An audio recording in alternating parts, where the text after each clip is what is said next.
तो hello everyone, और आज मैं आप सबको ये बताने वाली हूँ कि आपको सेकेंड ईयर कैसे सर्वाइव करना है। क्योंकि अमंग थ्री, फोर्थ ईयर की बात नहीं करते हुए, अमंग थ्री सबसे ज़्यादा डिफिकल्ट होता है सेकेंड ईयर, क्योंकि एकदम से वर्कलोड बढ़ जाता है।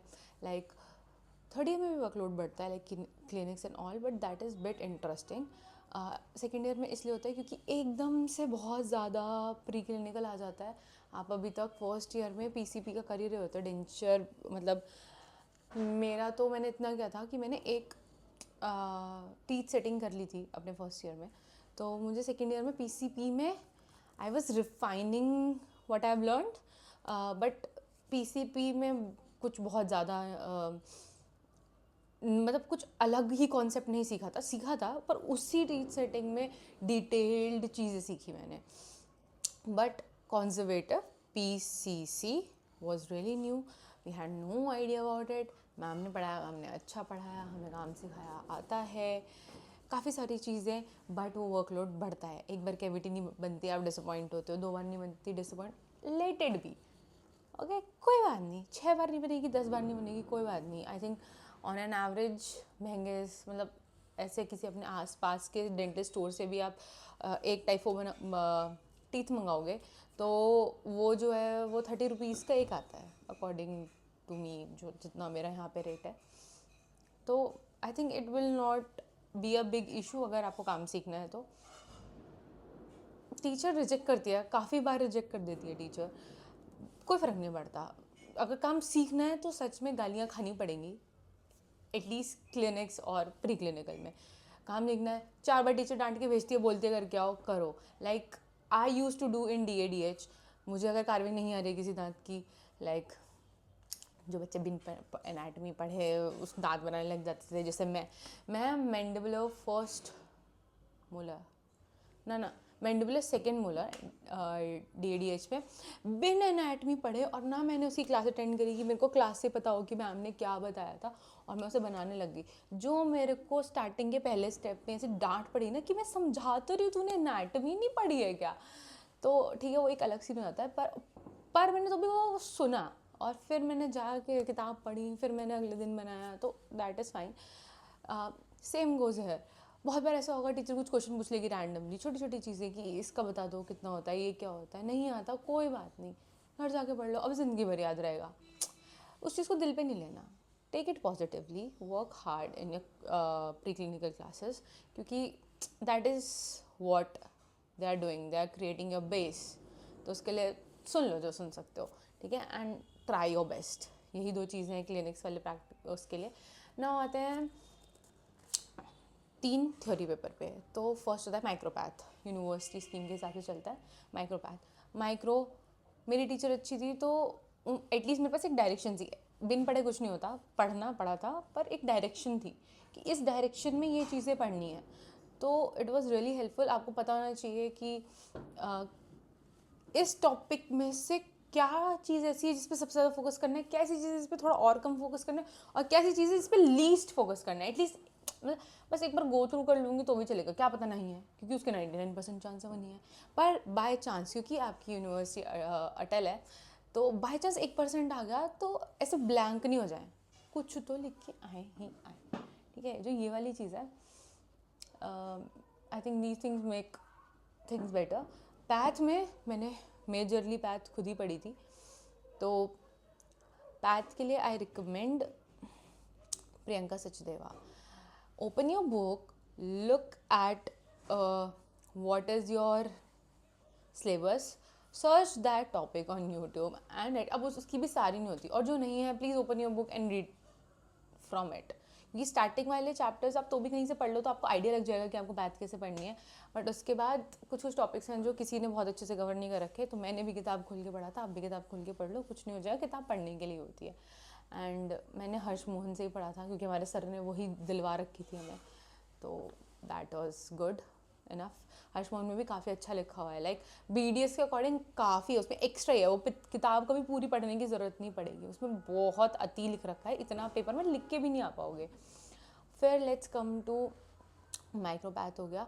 एंड येस, मैंने क्या किया था, मैंने अपने माइक्रोपैथ में आगे से मैं नोट्स बनाती थी और पीछे मैंने डायग्राम्स बना रखे थे। मैंने अपने सारे डायग्राम HNE डायग्राम्स जो थे वो एक जगह कंपाइल कर लिए थे।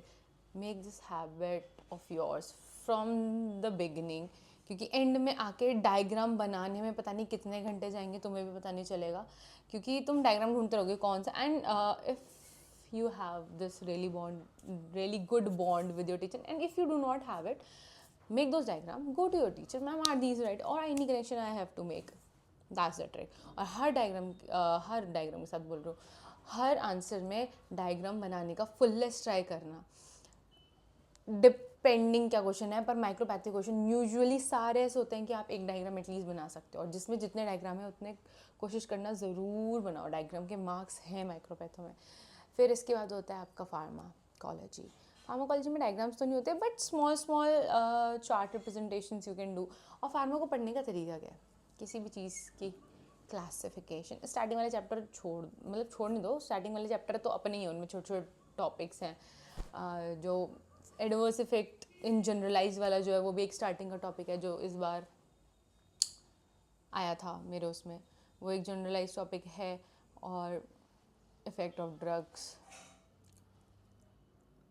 काफ़ी कुछ है उसमें, फार्माकोकाइनेटिक्स, फार्माकोडायनेमिक्स, वो सब आगे डिफरेंट. बट यूजुअली जब आगे से प्रॉपर चैप्टर स्टार्ट होते हैं, first classification, mechanism of action, therapeutic use, adverse effect, minimum इतना तो होता ही है किसी में.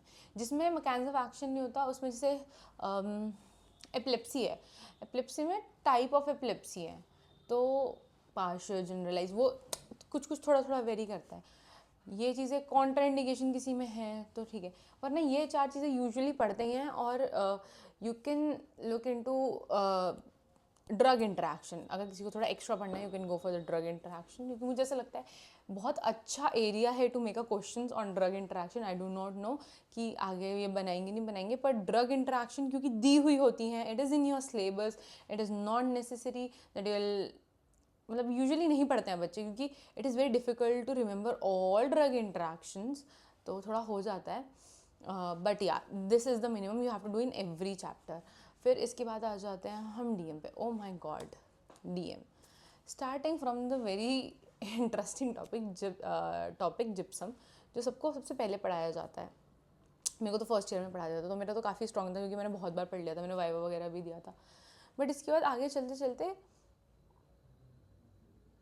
जो भी चैप्टर पढ़ रहे हो उसकी डेफिनेशन होती है ज़रूर. ओके, उसकी डेफिनेशन है, और डेफिनेशन के बाद उसका मतलब डेफिनेशन तो ऐसे जैसे सिरामिक है, सिरामिक एक एग्जैक्ट डेफिनेशन है जो पता नहीं कितनों को समझ में आएगी, तुम में से कितनों को नहीं, वो याद कर ली. फिर उसके बाद यूजुअली हर मटेरियल से रिलेटेड कोई ना कोई प्रोसीजर होता है, छोटा मोटा ही सही, पर प्रोसीजर होता है. और एक दो चैप्टर तो प्रॉपर प्रोसीजर से रिलेटेड है. सिरेमिक में भी एंड में आके ऑल सिराम की जो क्लासिफिकेशन और जो हम डिटेल पढ़ते हैं वो प्रोसीजर के ऊपर है, it is not based on material. जो मैंने किया था मुझे एंड तक समझ नहीं आ रहा था ऑल सिराम में लिखा क्या हुआ है, मैं मटेरियल पढ़ रही हूँ सिरेमिक, ये प्रोसीजर क्यों बता रहे हैं. मुझे बाद में मैम ने बोला बेटा ये है ही प्रोसीजर की क्लासिफिकेशन, तो जो पढ़ना है प्रोसीजर के हिसाब से, तब जाके मुझे समझ में आया कि दैट ठीक है. वरना DM I prefer you make notes, ठीक है. और अगर आपके कॉलेज में भी ऐसी होता है कि जो एंडो वाले सब्जेक्ट्स हैं लाइक अमेलगम, जीआईसी, कॉम्पोजिट, वो आपके एंडो वाले ही पढ़ाते हैं, या कंजर्वेटिव वाले जो होते हैं वही पढ़ाते हैं, तो लाइक अस. और हमारी टीचर ने बहुत अच्छा पढ़ाया था, मैं एंड तक बहुत कॉन्फिडेंट थी इन चीज़ों में. और जो मेरे टीचर्स ने वैसे पढ़ाया था, मुझे थोड़े एफर्ट्स लगे थे स्टार्टिंग में डीएम के साथ कोऑर्डिनेट करने में. पर प्लीज़ मेक योर नोट्स. अभी समझ नहीं भी आ रहा है ना, read from book whatever you understanding it right then and there.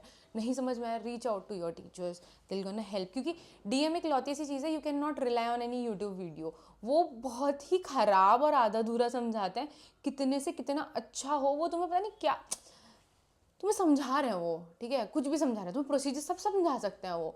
तुम्हें कैसे पता चलेगा तुम इस चीज़ को लिखना कैसे है, वो चीज़ किताब और टीचर ही बता सकते हैं कि अगर ऐसा क्वेश्चन है तो we are expecting this much, and this nobody else out in the YouTube. What I have searched कि मतलब एक अप टू द मार्क चाहिए होती है ना चीज़ें, ऐसे खाना पूर्ति करके कुछ भी लिखना तो लिख ही देंगे, but up to the mark वाली चीज़ें नहीं है मार्केट में. तो वो आपके लिए, आपके डेंटल सब्जेक्ट्स की market is your teachers, is your books, only and only strict to that. मैं जब DADH पढ़ती थी मैं तो भी मैंने कभी रीच आउट नहीं किया था, क्योंकि मुझे नहीं आ रहा था. क्योंकि जो मेरी टीचर पढ़ाती थी उसमें कहीं ना कहीं थोड़ी स्लाइट वेरिएशन होती थी उन लोगों के पढ़ाने में. एक क्योंकि वो जो भी बताते हैं बहुत ऊपर ऊपर से बता देते हैं। लाइक मैंने कभी तो किसी टूथ की डेंटल एनाटॉमी में किसी टूथ के सारे एस्पेक्ट्स ही पढ़ते हैं हम, मैंने वो किसी वीडियो से देखा था and it was so superficial कि वो तो मुझे ऐसे भी आता है, मुझे तो डिटेल्ड पढ़ना है ना जो व्हीलर्स में लिखा है। तो फिर मैंने अपने सारे एक एक दांत के नोट्स बना के रखे हुए थे, क्योंकि हमारी टीचर हर टूथ के बाद एक वाइवा लेती थी, उस वाइवा की बिना साइन नहीं देती थी। ठीक है, but that really help, we know things. यही सब हुआ है, ज़्यादा नहीं हुआ है।